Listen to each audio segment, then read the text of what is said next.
Gracias, señora presidenta. Señor Sánchez, a usted que le gustan los lemas distópicos, recuerde a Huxley cuando decía que los hechos no dejan de existir aunque se les ignore. Usted pretende trazar un relato al margen de la realidad para llegar a esa inquietante nueva normalidad que pretende vendernos. Y lo hace mintiendo sobre las causas de la grave afectación del coronavirus en España, lo hace también manipulando sus consecuencias económicas y sociales y lo hace malversando los instrumentos del sistema democrático para la gestión de esta crisis. Empezaré analizando, en primer lugar, su engaño sobre las causas que han motivado que España sea el país más afectado por el COVID-19 en todo el mundo. Tenemos el mayor número de muertes por habitante, con más de 25.000, según sus cifras. Usted dirá que nos superó Bélgica la semana pasada, pero es que allí computan los fallecidos con síntomas y sin prueba realizada. Y aquí ni siquiera comparan el diferencial anual del registro de defunciones. Las explicaciones que ha dado el Gobierno son más propias de un curandero que de un comité científico de un país desarrollado. Primero decían que era por nuestra costumbre de abrazarnos, como si se saludaran con reverencias en Portugal, que ha tenido 900 víctimas. Luego, que era por el envejecimiento de la población, como si no fuera el país más longevo Japón, que ha tenido menos de 500 víctimas. Después, porque estábamos más al este que otros países, como si los tuviéramos menos que Grecia, que solo ha tenido menos de 200 víctimas. Y la última excusa es el turismo, cuando las autonomías menos afectadas son a las que llegan en esta época del año los turistas internacionales. La imprevisión dolosa empezó diciendo que esto iba a ser una gripe con apenas unos contagios, mientras ocultaban las alertas de la Organización Mundial de la Salud y de la Unión Europea. Nos llamaban alarmistas a los que decíamos que tomaran medidas y exponían al contagio a centenares de miles de personas en las manifestaciones del 8 de marzo. De ahí se pasó a la incompetencia culposa de no proteger a los profesionales sanitarios hasta llegar a ser el país del mundo con más infectados, que ya son 44.000, el 20% del total, y medio centenar de fallecidos. Todo por la incapacidad para comprar material que a veces llegaba defectuoso de proveedores acusados por soborno o de intermediarios socialistas. Más tarde llegó el sainete de los test, alineado con informes de la OCDE, Oxford y la Johns Hopkins, para acabar reconociendo la ineptitud para hacer pruebas masivas y un mapa epidemiológico.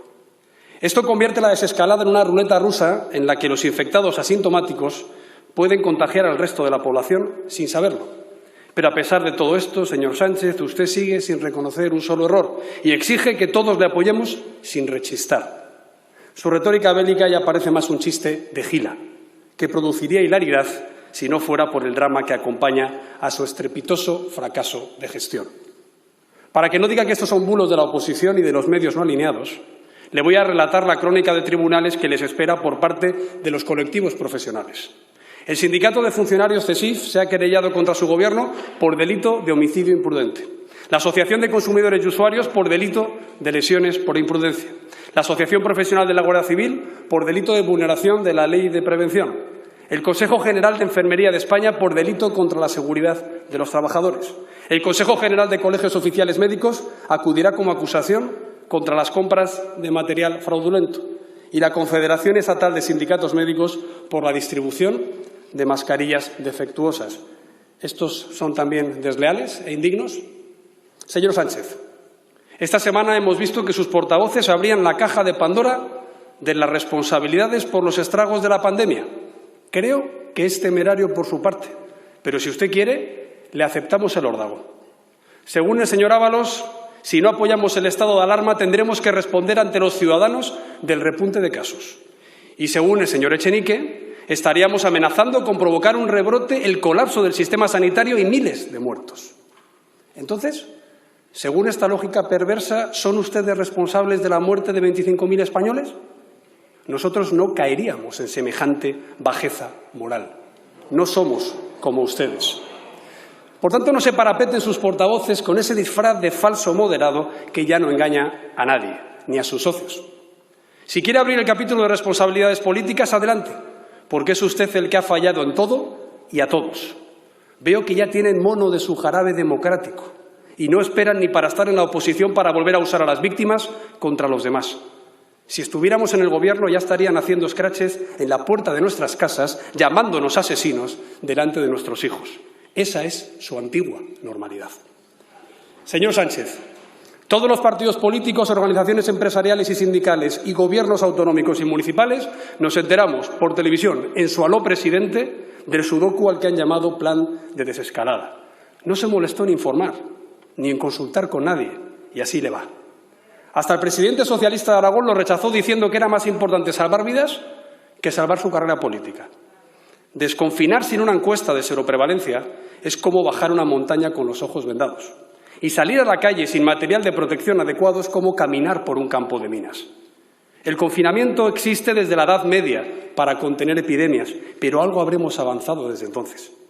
Nosotros se lo pedimos al principio, para evitar el colapso de las urgencias hospitalarias, después de su retraso en tomar otras medidas. Pero transcurridos 2 meses, algún plan B tendrá que tener, que no sea poner todo el peso sobre los hombros de los españoles que ya demasiado hemos soportado.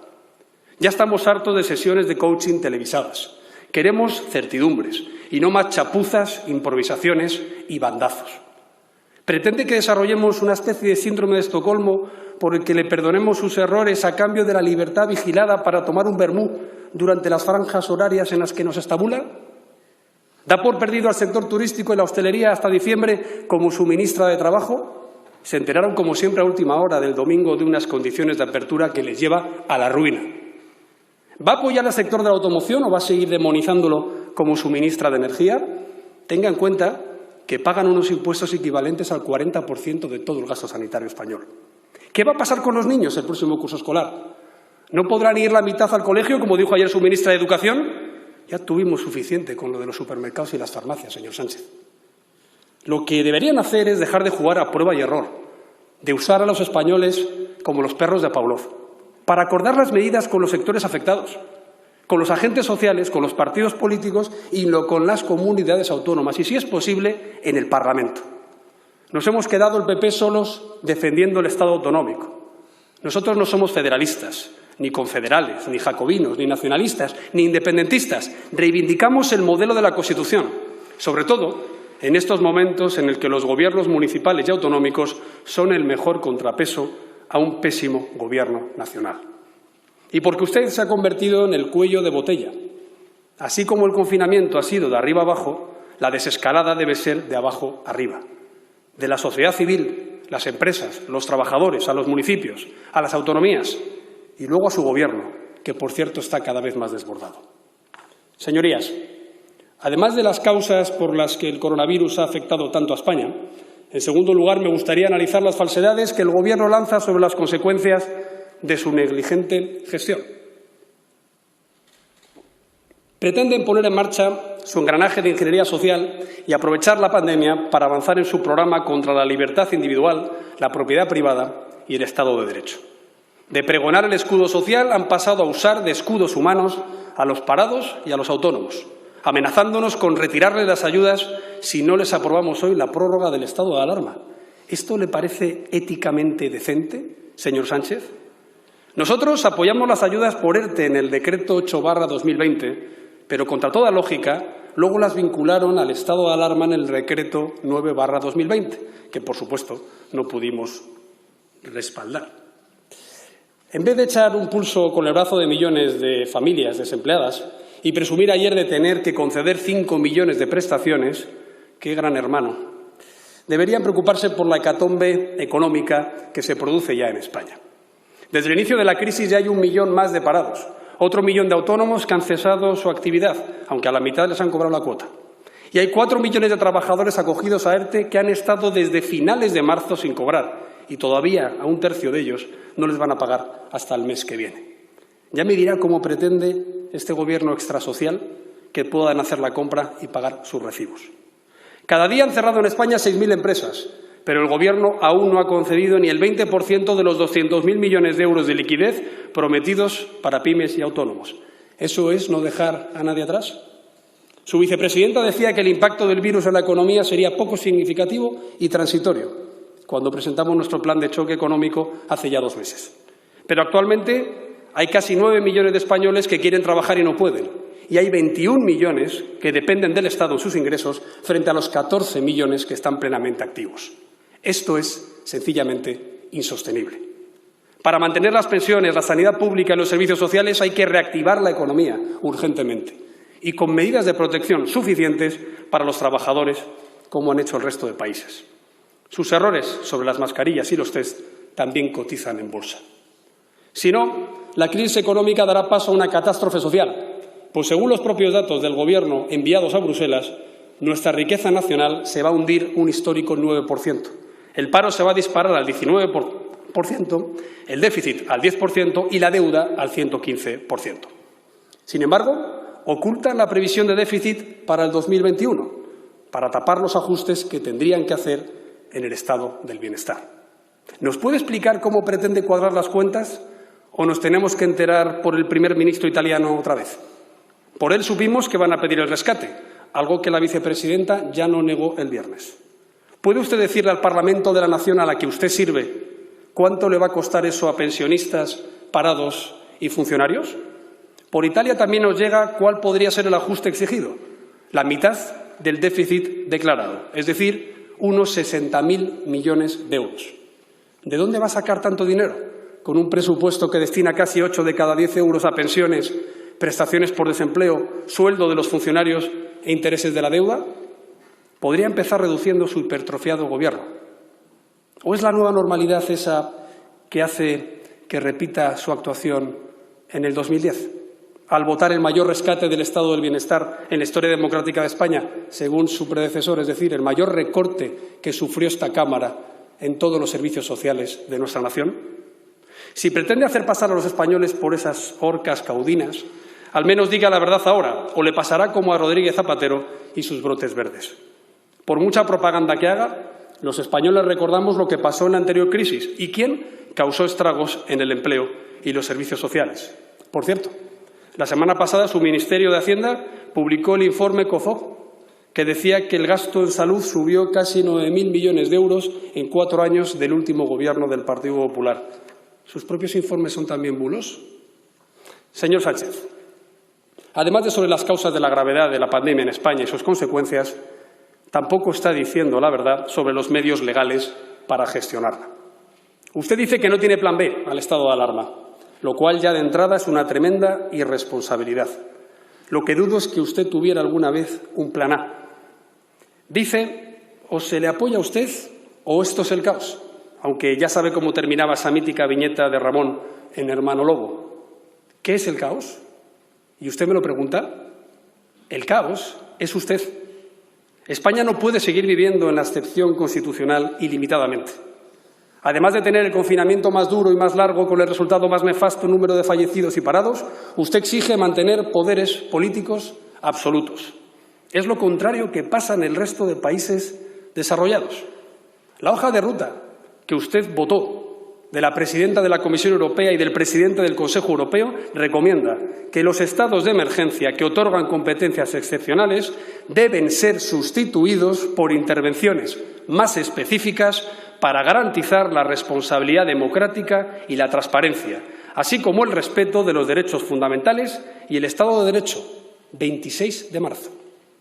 En Francia no han aplicado la excepcionalidad del artículo 16 de su Constitución, sin una ley orgánica aprobada por la Asamblea Nacional, por cierto, tumbada por el Senado ayer. En Alemania se han limitado a aplicar la ley federal contra infecciones, que ha permitido a los Länder hacer confinamientos solo si lo necesitaban. En Italia han aprobado un decreto sin acudir a la excepción constitucional. Ni Austria, ni Bulgaria, ni Croacia, ni Dinamarca, ni Grecia, ni Noruega, ni Holanda, ni Suecia la han aplicado. Y los que lo han hecho, como Rumanía, Chequia, Portugal, Irlanda o Finlandia, ya la levantan. Toda Europa tiene aversión a las medidas excepcionales. Solo Hungría, Polonia y usted mantienen las medidas sin concretar su finalización. Usted parece cada vez más instalado en ese absolutismo de «después de mí, el diluvio». Por cierto, ¿dónde acabaron sus arcas de Noé? Prefiere gobernar en la unilateralidad o, como mucho, en el zoco de prebendas a última hora, que en la colaboración con administraciones y partidos. Señor Sánchez, nuestra Constitución y su ley orgánica correspondiente establecen que el estado de alarma no puede suspender ningún derecho fundamental, pero usted ha sobrepasado esta limitación reiteradamente, lo que nos ha situado en un estado de excepción encubierto. Así se lo he señalado en todos los debates sobre las prórrogas y por ese motivo no hemos presentado nunca propuestas de resolución, para no avalar este desbordamiento legal. Hoy tampoco lo hacemos. Este estado de alarma tenía sentido al principio de la pandemia para evitar el colapso de las urgencias hospitalarias, cuando fallecían 900 personas en un solo día. Y por eso lo hemos apoyado hasta que la situación sanitaria se ha estabilizado. Pero no se puede alargar indefinidamente, más aún cuando la Constitución restringe a 60 días la aplicación del estado de excepción, lo que debe limitar análogamente la duración del estado menos severo de alarma. Revise los debates entre Gabriel Cisneros y el recientemente fallecido Fernando Morán, o los escritos de Peces Barba durante la ponencia constituyente para leer sobre la vulneración constitucional de la que prevenían en la diferenciación de estos estados. La situación de excepción no permite el establecimiento de una dictadura constitucional. Esto no lo digo yo, lo dice Manuel Aragón, que fue magistrado del Tribunal Constitucional a propuesta de su partido. Usted llegó al poder hace 2 años con una moción de censura y desde entonces lleva gobernando por decreto sin haber sido capaz ni de aprobar unos presupuestos. Pero es que ahora pretende gobernar por órdenes ministeriales incluso para limitar libertades fundamentales, lo cual es inaceptable y es un fraude de ley. Ha aprovechado el estado de alarma para limitar el control parlamentario y el de los medios de comunicación y para perseguir las críticas en las redes sociales a través de las fuerzas y cuerpos de seguridad del Estado. Lo ha utilizado para abusar de la contratación pública de emergencia, totalmente opaca, sin concurso y con adjudicación directa, lo que ha suscitado graves irregularidades que ya están en los tribunales. Y lo ha utilizado para contentar a sus socios modificando la comisión del CNI, el reglamento de indultos, la tramitación de la despenalización de las injurias a la corona y un aumento del número de altos cargos ayer mismo en plena crisis. Además, ha usado esta excepcionalidad para modificar los plazos de instrucción judicial y la función de la Fiscalía, para cuestionar el derecho de propiedad de viviendas o para hacer una contrarreforma educativa por la puerta de atrás. Y ahora pretende dar miedo a los españoles y tomar como rehenes a parados, autónomos y estudiantes, condicionando sus ayudas a que le apoyemos la cuarta prórroga. Pero eso es inaceptable, además de falso. Porque el 12 de marzo, antes de declarar el estado de alarma, usted decretó el cierre de colegios y universidades. Y se permitió el confinamiento de localidades como Igualada y Haro, y enclaves de Tenerife. Y se prohibió la movilidad aérea con Italia. Y se suspendieron todas las actividades culturales y deportivas y las reuniones de más de 1000 personas. Usted ya usó ese plan B, pero es que está más cómodo con el cesarismo del plan A. Señor Sánchez, el ordenamiento jurídico en vigor le permite mantener el mando único sanitario y la limitación de movilidad sin alargar una excepcionalidad abusiva como pretende. En primer lugar, con la Ley de Medidas Especiales en materia de salud pública, que permite, al ser orgánica, la limitación de derechos que supone un confinamiento y que autoriza en su artículo 3º las medidas oportunas para el control de enfermedades de riesgo de carácter transmisible. Por otro lado, la Ley General de Sanidad, también de 1986, permite cuantas medidas se consideren sanitariamente justificadas frente a un riesgo inminente y extraordinario para la salud. Otra ley, promulgada por otro gobierno socialista, la de cohesión y calidad del Sistema Nacional de Salud, en el año 2011, le permite tomar las medidas que sean estrictamente necesarias en todo ese ámbito. Señor y la ley, Casado, tendría que terminar, señora presidenta.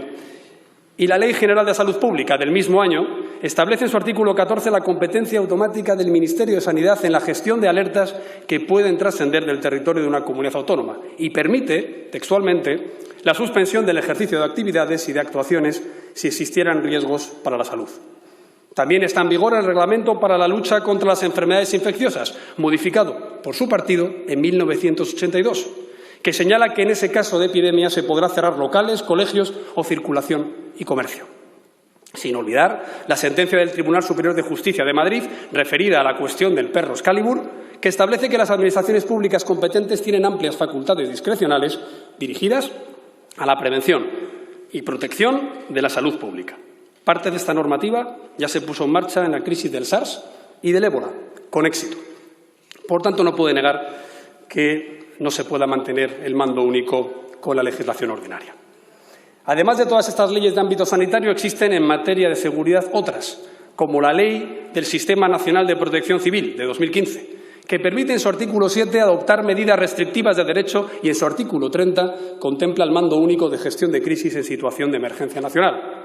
y la Ley de Seguridad Nacional del mismo año, que permite en su artículo 23 la coordinación reforzada de los recursos de todas las administraciones a través de la declaración de situación de interés para la seguridad nacional, sin contar con la Ley de Seguridad Ciudadana, que para no gustarles esa ley mordaza en sus palabras, bien que la han usado con casi 1 millón de sanciones para limitar la libertad de movimientos en apenas 2 meses. A nivel internacional, el Reglamento Sanitario Internacional de la Organización Mundial de la Salud, en sus artículos 15 y 18, y el Convenio Europeo de Derechos Humanos, en su artículo 5, establecen que no se considera violación del derecho de libertad de desplazamiento las restricciones y limitaciones por razón de pandemias, lo cual le facilita la interpretación de la aplicación de toda esta legislación básica nacional. Es decir, señor Sánchez, que existen varios instrumentos legales mucho más precisos que las habilitaciones genéricas del estado de alarma para gestionar el mando único y la limitación de movimientos sin tener que recurrir a la legislación de excepción. La vacuna del coronavirus, lamentablemente, tardará en llegar meses o incluso años, por lo que tenemos que establecer la regulación legal ordinaria para enfrentarnos a cualquier rebrote. Incluso, si tuviéramos que apoyar alguna modificación legislativa por procedimiento de urgencia, señor tal Casado, y como le ofrecí en nuestra conversación de anteayer, tiene que podemos terminar, hacerlo. por favor. Y acabo ya, señora presidenta.